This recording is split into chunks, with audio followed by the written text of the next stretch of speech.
At the Commercial Fleet Event 2025, it was all about the electrification of the commercial fleet. And Steven Schoofs of Fleet Europe offered a position paper on this topic to the European Commission. So let's meet Steven. Steven, hello. Hello, Roberto. So today you offered a position paper to the European Commission. Indeed. What are the key elements from this position paper? Well, in the first place, there is of course the product, and the advisory board members, they say that they need enough products on the market, and they think that there are not enough smaller ELCVs with enough range today. They want ELCVs of at least 400 to 500 kilometers. The second element is about the infrastructure, where for the public infrastructure, charging infrastructure, there needs to be an acceleration, because those ELCVs need also to charge at the road. Yes, so that needs to speed up, and also the grid capacity needs some development. And thirdly, there is the element of cost, where today they are saying that there is not enough insight and transparency in terms of those costs, for example the cost of charging, and they want to have more predictability when it comes to costs and the cost of charging to calculate better the TCO of their LCV fleet.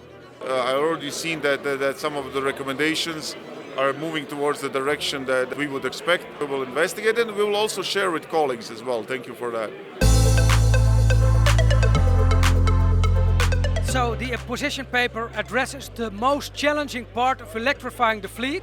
Now let's hear from fleet managers what their biggest challenge is and how the European Commission can help solve those challenges.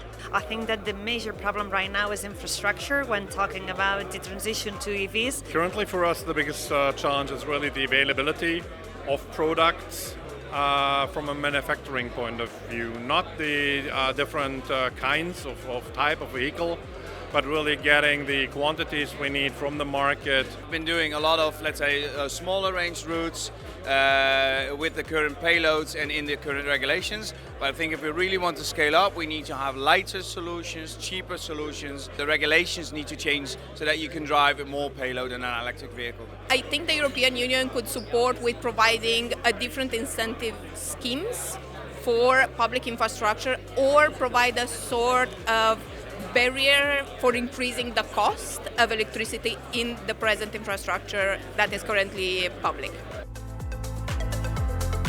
So there are a lot of challenges for the fleet managers to deal with to electrify their fleets.